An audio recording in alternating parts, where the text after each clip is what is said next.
E a gente vai agora a Brasília conversar ao vivo com Victor Paiva na coluna Poder em Debate.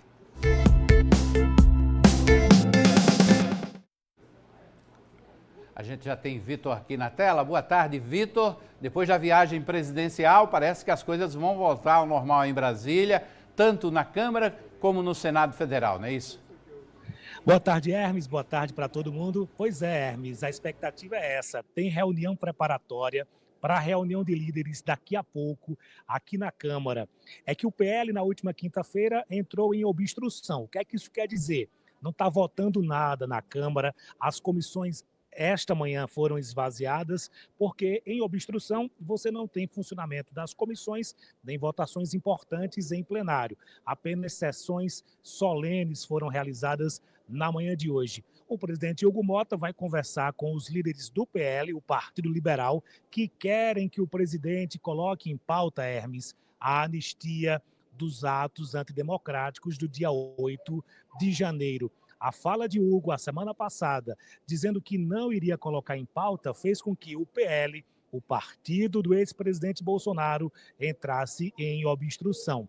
E Hugo Mota agora vai ter que destravar esse nó que foi dado aqui na Câmara dos Deputados. Lá no Senado, a gente teve uma manhã de reuniões nas comissões. E daqui a pouco, às 2 horas, tem sessão no Senado da República. Mas a grande expectativa essa semana aqui em Brasília é para a escolha do relator da medida provisória que prevê a isenção do imposto de renda de até R$ 5.000. E quem entrou no páreo para valer foi o paraibano Aguinaldo Ribeiro. Pelo que eu pude apurar aqui em Brasília, lá no Palácio do Planalto, ele é o nome preferido para assumir a relatoria, uma vez que foi relator da reforma tributária e conseguiu nessa relatoria dialogar tanto com o governo como com a oposição. Aguinaldo está nessa disputa e a expectativa é que esta semana a gente tenha o anúncio do relator dessa medida, que é muito importante. Ô, Vitor, a gente tem acompanhado que o ministro Aguinaldo, o deputado federal Aguinaldo Ribeiro tem se reunido muito com os ministros de Lula e tal. Isso é uma indicação que ele caminha também para selar sua nomeação como líder do governo? Veja, ele foi confirmado líder da maioria no Congresso Nacional. A liderança do governo ainda não foi definida desde a saída de Gleisi Hoffmann, né? A gente entrou naquele hiato, teve a viagem de Lula, enfim. Mas Aguinaldo tem conseguido essa boa interlocução com o governo e na oposição, a partir da relação que ele construiu com o presidente do seu partido, Ciro Nogueira, que foi ministro de Bolsonaro, é uma voz importante na oposição. Aguinaldo consegue dialogar com o Palácio do Planalto e também com a oposição a partir da liderança de Ciro Nogueira. É por isso que ele voltou à cena com tanta força. Ontem, inclusive, na coluna, a gente divulgou uma fotografia de Aguinaldo, Hugo Mota e João Azevedo. Na imprensa da Paraíba, a repercussão foi a chapa de 26. Só que na imprensa aqui em Brasília, o que se comenta é exatamente se aquela reunião também serviu para Aguinaldo conversar com Hugo sobre a sua indicação para essa relatoria da isenção do imposto de renda. Só para você ter ideia de como a notícia, aquela fotografia, tem dois prismas. Um local e esse aqui nacional. Aguinaldo está trabalhando intensamente por essa relatoria. Então já que você disse os dois prismas, vamos falar do prisma estadual. O que é que você conseguiu apurar daquela conversa? Não foi uma conversa secreta, porque foi pública, foi no restaurante. Agora foi uma conversa reservada, só os três. Quer dizer, o governador, o presidente do Republicanos aqui no estado, o presidente do Partido Progressista. E a gente pode levar em conta também que eles estavam conversando com o futuro presidente do PSB, que é o governador João Azevedo. Pois é, Hermes, conversando com algumas fontes ligadas ao Progressistas, ligadas ao governo, eu pude apurar que existe uma preocupação com o avanço de Veneziano no chamado segundo voto para o Senado. É bom lembrar que na eleição do próximo ano são 2 vagas de senador. E Veneziano está avançando muito dentro da base do governo, garantindo esse segundo voto. Ora, se isso é uma dor de cabeça para o governo, Chegou a hora de resolver. Por isso que a presença de Hugo Mota, que pode ser candidato a senador, que pode ter o pai candidato a senador, foi importante. É fundamental que a base do governo, nesse momento, tenha uma estratégia clara. Tivemos um probleminha aí no sinal de Vitor Paiva. Vamos tentar retomar essa conversa com o jornalista Vitor Paiva na coluna Poder em Debate.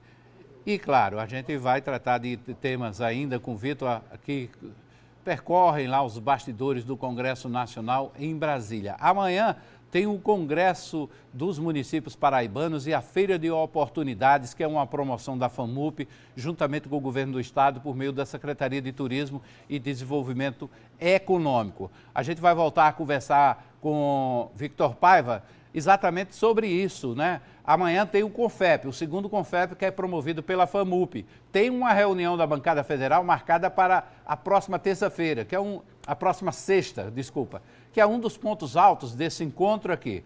Vários deputados federais e senadores devem vir a João Pessoa participar desse encontro que define uma espécie de uma pauta para a marcha dos prefeitos a Brasília, né, Vitor?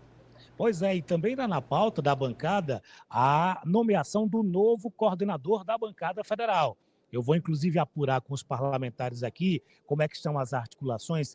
Apurei que Veneziano trabalha para coordenar a bancada federal e, seguramente, nessa reunião com os prefeitos, esse tema vai estar na mesa, sim. Hermes, como eu dizia a você, Veneziano trabalha para ser o segundo voto na base do governo e isso fez com que essa base se reunisse ontem para tentar estancar esse avanço. Por outro lado, no momento em que Veneziano avança como segundo voto dentro da base do governo, demonstra uma fragilidade no nome do governador, do candidato a governador pelas oposições. Vamos acompanhar, porque vai ter desdobramento com certeza. Quem seria o segundo nome do governo ao Senado? A preço de hoje, na configuração atual, a senadora Daniela Ribeiro não descarta a possibilidade de disputar a reeleição. Hugo Mota também aparece, Nabor Vanderlei também é um nome que é cotado aí como uma solução. Tudo isso vai depender se João Azevedo fica ou sai do governo. É isso, vamos esperar, né? Mas tudo indica que o governador vai sair candidato ao governo do estado. E eu pergunto a você, para a gente encerrar a participação desse bloco, Victor, essa transição de Gervásio Filho para João Azevedo, vai ser uma transição sem traumas, sem sequelas? Eu conversei com a liderança nacional do PSB, Pedro Campos, irmão do prefeito do Recife, João Campos, e ele disse sim, essa transição foi feita a contento, Gervásio deu a contribuição dele, chegou a vez de João Azevedo. Ele adiantou, inclusive, que os congressos municipais do PSB estão acontecendo, é verdade. Em João Pessoa confirmou Léo Bezerra, você já trouxe, e ontem Johnny Bezerra em Campina Grande, presidente do PSB. De acordo com Pedro Campos, que é uma voz importante do PSB nacional, na Paraíba tudo foi feito dentro de uma harmonia entre Gervásio, atual presidente, e o futuro presidente João Azevedo. O PSB está de olho em Campina Grande, que é o segundo maior colégio eleitoral, não conseguiu transpor a barreira do grupo Cunha Lima na reeleição de Bruno. Agora, Vitor, eu acho que na próxima eleição municipal vem uma pedreira por aí, viu, para o PSB enfrentar em Campina Grande. Chama-se Romero Rodrigues.